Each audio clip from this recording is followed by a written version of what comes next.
So, have you ever felt like you're just pushing against a wall?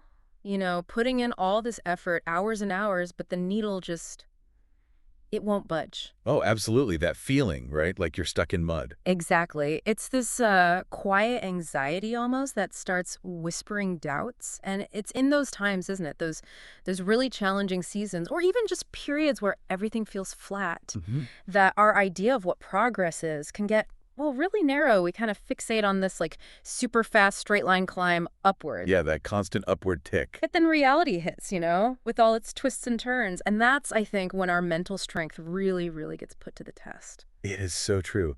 We're kind of fed this idea that growth always means going faster, getting those big visible wins. Always point A to point B Right. directly. Right. But, I mean, what happens when the path isn't a straight shot?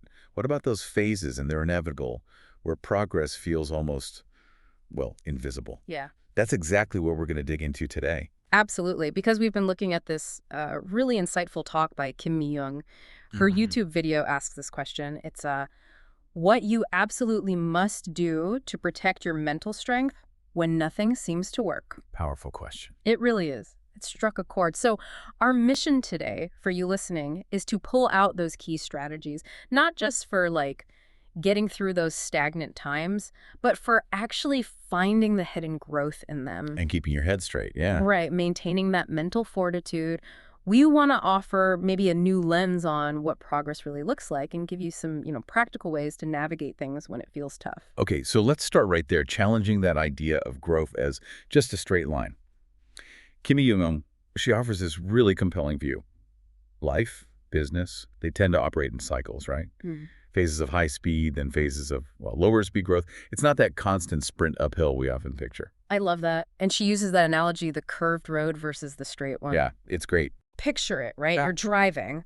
Straight away, yeah, you can floor it. Progress feels obvious. Sure. But then a sharp curve comes up. What happens if you keep that speed? Yeah, you're in trouble. You risk losing control, like that short track skater she mentions, the one who falls on the bend.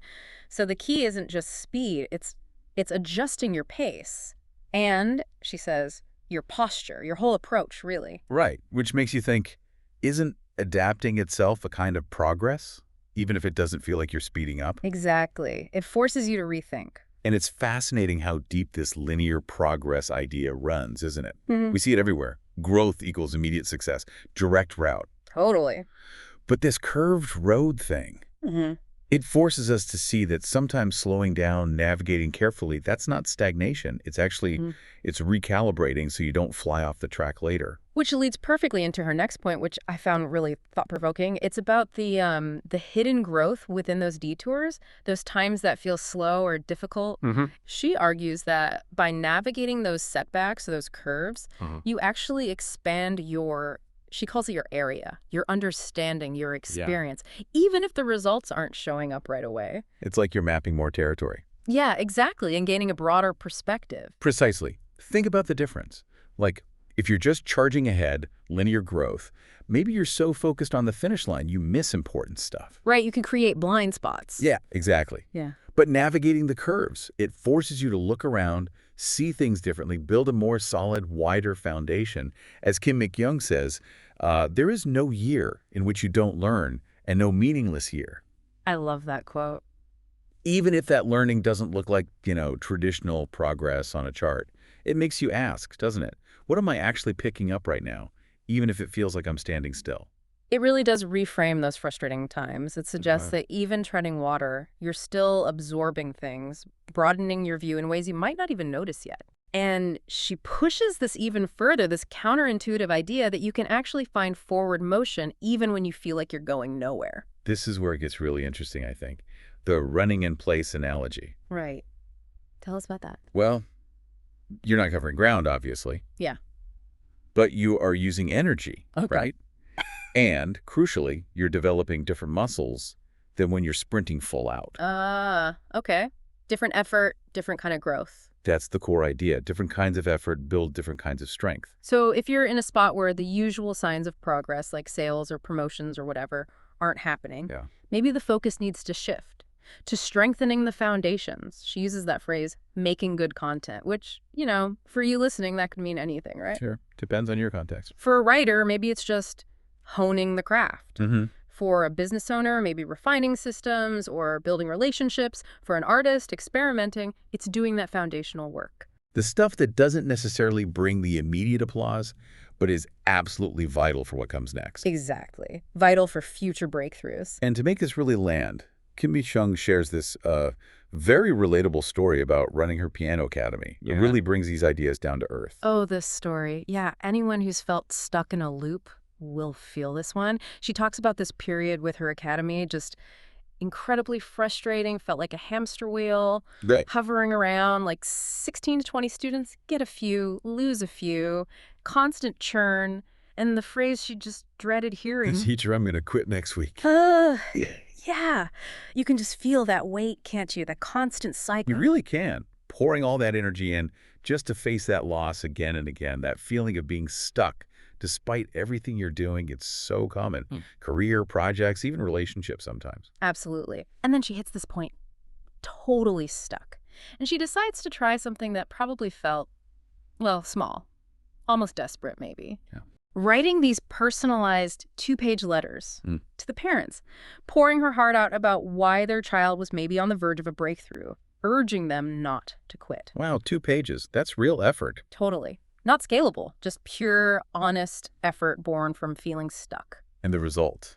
Because you expect it to maybe not work. Right. But what's so striking is the unexpected result. Despite feeling like she was going nowhere, those letters, they actually led to a big increase in students. Seriously? How? Apparently, for every student who still left, 3 new ones joined because the parents were just so moved by her genuine care, that personal investment. Wow. So those unseen efforts, they created these ripples. It's such a powerful example, isn't it? How those seemingly small actions done when you feel stagnant can have these huge long-term effects. It wasn't some slick marketing thing. That was connection. It was that consistent personal touch. And this links directly to her next idea about how our limitations can actually push us towards unexpected growth. Exactly. She looks back and realizes that not having those initial advantages, like a great location for the academy, easy walk-ins, that actually forced her to develop this more personal, proactive approach to keeping students. She had to work harder on those connections. She contrasts it with, what if she had had the perfect spot? Maybe she would just relied on that. Yeah, relied on foot traffic, maybe never built that deeper engagement with the families. So the disadvantages, that feeling of being behind the curve, it actually sparked something creative. Led to a more resilient approach in the end. It makes you think, doesn't it? What limitations in your life have maybe forced you to develop unique strengths? It's a great question. And this leads into a concept she calls simultaneous birth. It's a really empowering way to think about the impact of what we're doing right now. Simultaneous birth. Tell me more. Sounds intriguing. Well, she draws this parallel, maybe loosely, with quantum physics. The idea is that our current efforts, especially the ones that feel unseen or unproductive, are actually creating multiple potential positive outcomes in the future. Simultaneously, even if we can't see them yet. Okay, so like those letters she wrote, they weren't just about keeping that one student. Exactly. They were also building her reputation for caring, strengthening parent relationships, laying groundwork for referrals, all at the same time. I see. She describes getting results later as like picking up the 10 unseen good things your current actions created over time. That's how you achieve your dreams, she suggests. It's about trusting that the work now, even the invisible stuff, is contributing to a future harvest. That requires a lot of faith, but it makes sense. Trusting the process. And the impact of those letters, it didn't stop with just growing the academy. She talks about how that initial act, that going the extra mile because she felt stuck, it created this unexpected ripple effect. Right. You mentioned ripples before. What happened? It led to speaking opportunities. People heard about her dedication. And eventually that led to lecturing for huge companies like Samsung Life. Wow. From heartfelt letters about piano students to lecturing for Samsung, that's quite a journey. Isn't it? It just shows how growth can be so organic, so unpredictable sometimes, arising from consistent effort, even when you feel like you're getting nowhere. Which connects to her distinction between boom and bust times in our growth. Yeah, this is a really useful way to frame things. In boom times, effort often equals quick, visible results. You do X, you get Y fairly soon. You like those times. We do. But in bust times, challenging times, the effort might not show up immediately on the outside. Right, no immediate reward. But, and this is key, it's still accumulating value, building unseen potential, resilience, getting you ready for the next phase. It's like starting something new with hardly any resources. Those early struggles where it feels like you're just spinning your wheels, they're actually laying this crucial foundation, building grit, teaching lessons you might totally miss if success came too easily. Which leads to that really key takeaway she offers. When you're not making money now, make money in the future. And how does she define making money in the future? She equates it directly with learning and personal development. Like, think about you listening right now, engaging with this deep dive. You might be tired, could be doing a million other things, but choosing this, that's an active investment in your future understanding, your future growth. It sort of reframes those moments that might feel unproductive, doesn't it? It does. It's about holding on to that forward look, that hope, even when things are tough now. And she expands this idea of future investment beyond just like formal learning, right, to filling the gaps. Yes, such a vital point. Addressing those personal shortcomings, neglected areas. Could be health, relationships, maybe a skill you know you lack. Things we push aside when we're busy. Exactly. Those quieter periods, the not busy times that can happen during downturns, they're actually the perfect opportunity to work on that foundational stuff. And she has this great line. Slump skills are lifelong skills. It emphasizes the resilience, the adaptability you gain specifically from navigating the hard times. What neglected area could you focus on right now that would really pay off later? That's a powerful question for reflection. And she brings it back again to the cycles of growth, stressing that we need both speeds, right? High speed and low speed. Yes, both are essential. And she warns about the danger of only high-speed growth, just constantly accelerating. So it's to burnout. Burnout, yeah, or feeling empty even if you're successful on paper. Just breakdown eventually. So those slower periods are like signals. Critical signals, yeah. Time to consolidate, address weaknesses, fill the holes, as she says, build something more sustainable. Because let's be honest, who doesn't have holes to fill, areas to improve? True enough. Which takes us to the second really crucial part of her message for maintaining mental strength, gratitude. Specifically, gratitude journaling. 감사일기. Yes. She really stresses that mental resilience is everything, especially when things are tough. Losing your mental footing can be way worse than any external setback. She uses this image, really vivid, of needing to sort of grab on and stand up, but dual go 일어나 비올tic when hardship hits. Okay. And she positions gratitude as this incredibly powerful tool for building that inner strength to stand up. This sounds simple, maybe even a bit simplistic. Yeah, sometimes gratitude feels a bit like just trying to put a positive spin on things. Right. And she acknowledges that. It can feel forced at first. She gets examples of early entries like, grateful for a good lecture today. Pretty standard stuff. Okay. But the real power, she explains, comes from doing it consistently. Yeah. Over time, it actually changes your perspective. It trains your brain to find things to be grateful for, even on genuinely bad days. Like what? How does that work on a bad day? Well, her example was something like appreciating the lesson learned when a key employee quits. Yeah. Instead of just frustration, finding the negative wisdom or the opportunity for change within it. Ah, okay. Shifting the focus. Exactly. By actively looking for things to be grateful for, you start seeing the hidden positives, the potential upsides, even in tough situations. You become less dependent on needing someone else to tell you it'll be okay. You build that internal compass. Yeah, an internal compass pointing towards the good, even when it's buried.